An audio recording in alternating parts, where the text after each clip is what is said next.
जोबोद मोजां मोनदों। आंनि जिबनाव दिनै प्रथम इलेक्सन गेलेनो नमिनेसन गथायनाय जाहैबाय। बेनिखायनो गोसोखौ खोब मोजां मोनदों, रंजानाय मोनदों। बियाबाव माबायदि रायजो राजानिफ्राय फिडबेक? भटआव जेब्लानाखि पला जागोन, पल जाबासो मिथिगोन। बेबायदि मोनसे परिबेस एबारावहाय नुनो मोनदों। खारन पाब्लिकफ्रा सोब खेथ्रआवनो दिनै डिप्राइभ जानानै दंजोबो।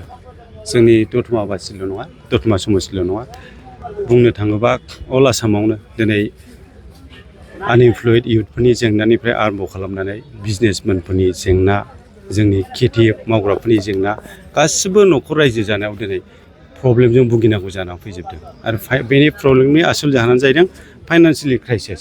दिनैनि दिनावहाय जानाखि बिटिसिआव गभर्नमेन्ट दं आरो आसामाव जा बिजेपि एसे सिगां गभर्नमेन्ट दंमोन, दिनै बिथांमोनाबो फाइनान्सियेलि बेलायावहाय दिनै जोंनि रायजो राजाफोरखौ गोजोन होनो हानाय बिथांमोना खामानि मावनो हानाय जायाखिसै। बेखायनो पाब्लिकफ्रा दिनैनि गेजेराव बिथ्रिसना जानानै दंजोबो। बेखौ दिनै नायोब्ला जोङो रिजाल्टखौ दिनै बुंनो हाया बिदि जेबो, खिन्थु जेब्लानाखि 4 मेआव भट गणना जागोन, बे 4 मेनि भट गणनायावसो जोङो रोखायै मिथिनो हागोन। आरो बेवहाय मोनसे पजिटिभ साइन जादों। दिनैनि दिनावहाय गभर्नमेन्टनि एगेन्स्टआव हर आनइमप्लयड हर पाब्लिकफ्रानो दिनै गोजोननाय गैया। दङबा माखासे जाय मानसिफ्रा दिनै पलिया जानानै माखासे पलिटिकेल पार्टिनि लिडारफोरजों थाफानानै जाय एसे एनै पार्सेन्ट होनानै पार्सेन्ट गाननानै थाखा खामायनानै जानानै दङ, बेफोरबायदि बिथांमोनाल' दिनै जाकजमक नुदों। आरो बिथांमोननि फेमिलिफ्रा दिनै जाकजमक जाफादों।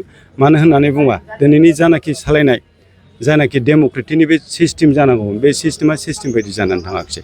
ओंखायनो बेखौल' बुंबाय आं, मोनसे आसा खालामजायो जे पाब्लिकफ्रा दिनैनि दिनावहाय मोजां केन्डिडेट नागिरनानै गावसिनि जानाखि फेमिलिनि प्रब्लेम आरो समाजनि जौगानाय, फेमिलि जौगानाय, बेखौ बिथांमोना निस्सय बासिना लागोन।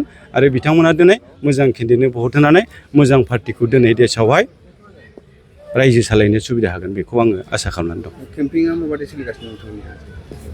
केम्पिंआथ' दिनैनि दिनाव खालामबाबो एखे। नों जेसेबां केम्पिं खालाम, बिथांमोनहा एखे जायगायावनो थांनानै जेलानाखि भट सेन्टाराव भट होयो, बेयाव बै केम्पिं खालायनाया दिनैनि दिनावहाय बारा गुरुत्त' जानाय नङा। खारन बिथांमोना अलरेडि दिनै डिसाइड खालामखाबाय जे जोंनो बबे सरकारखौ नांगौ, सोर केन्डिडेटखौ नांगौ। बिथांमोना खालि 9 थारिखखौल' नेनानै दङ।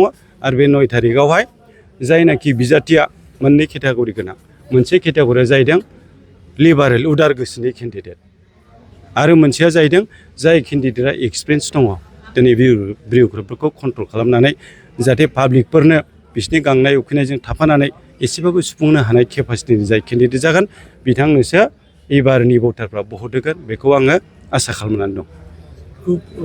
रायजो राजाफोरनि नोजोराव सरसा जागासिनो दं दतमा बियाब, जाय बियाबाव इउपिपिएलनिफ्राय राजु नार्जारि आरो ओरै फारसे बिपिएफनिफ्राय रबिराम नार्जारि दङ। बिथांमोनजों मारैहाय फेर फाथिगोन नोंथाङा? दिनै फेरखौथ' आं फाथिया। दिनैहाय पाब्लिकफ्रासो, भटारफ्रासो दिनै गावसिनि चुज मथे बिथांमोना भट होगोन। खारन दाखालि मोनसे उदाहरन, जेब्लानाखि बिटिसिनि इलेक्सन एसे सिगां जानानै थांबाय, बेवहाय इउपिपिएल दोलोनि जानाखि दोहौ मोनसे, बे दोहौखौ नायोबा खुनु पलिटिकेल पार्टियानो बेहाय थावरिनो हानायनि खुनु केपासिटि जों नुहुराखैमोन।